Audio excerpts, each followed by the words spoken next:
Welcome to program number 100. Hey, you know, 100 of anything is a lot of things. 100 potatoes is a lot of potatoes. 100 cars, why that's a car lot or more. 100 houses is a residential area. Well, 100 programs. What do you think of that? 100 programs. Brother Hoffer asked me to do this 2 years before I ever did it, because I knew it would be somewhat of a task, and I didn't know if anyone would listen or not. But I'm going to tell you, I get a lot of comments on it, calls. I get also, I find out that, when I look, that there's so many people viewing it every day, and every week it goes up, and every month it goes up more and more. So I just have to thank the Lord for it. I talked about Brother Mangan. I taught my old pastor, Brother G.A. Mangan. I talked about him, and I've received a lot of response from that. People love Brother Mangan, and they like to hear about him, and those that never got to know him, they like to hear about him. And I also talked on Brother Mangan, let me clarify something there. I talked about him trying to run over a dog on the street.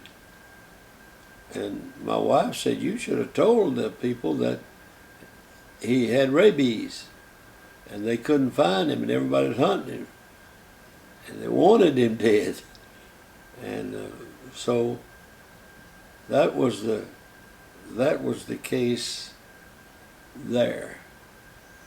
I also talked about Brother Kraft back in the 60s having a revival, and Neil Diamond attending that revival. I spoke about that. There was one mistake, though, that I made in that. I found out that it was not Johnny Carson's program that he was on, but it was Johnny Cash's program. And that makes a lot of difference in the story. And so anyway, 100 years, or was it 100 programs? Well, I guess it was programs.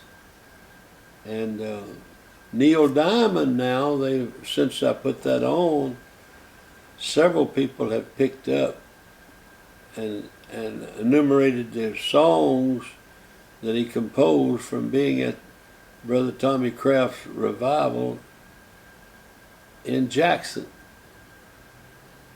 So it's all been quite interesting. There's a lot of other things that I could reiterate and tell you. So anyway, this is the 100th program. Kind of let me close out this week by telling you about the old man that was sitting on the park bench. And a little boy rode up on his bicycle and parked right in front of the old man. Didn't even notice that he was there. That's the way a lot of young people do, old people. They don't even pay them any attention. And I'm not fussing, because young people have been very good to me. But I know that is the case sometimes. And this little boy parked his bicycle right in front of the man Old man sitting on a park bench. And he opened a bar of candy and ate it. Opened another, and he sat right there and opened and devoured 6 candy bars. Well, the old man said, it's just not right not to warn him. And he said, son, let me tell you something. He said, that's not good for you. No one should eat 6 candy bars. And that sugar is going to kill you. And you're liable to get diabetes. And on and on and on and on and on. And he warned him and warned him. And finally the little boy said, after the man had pretty well told him he's going to kill him, he said, the little boy said, I had an uncle who lived to be 107. He said, 107? He said, did he eat 6 candy bars?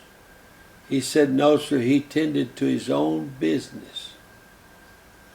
And so maybe that's maybe that's the way it is sometimes. We just have to kind of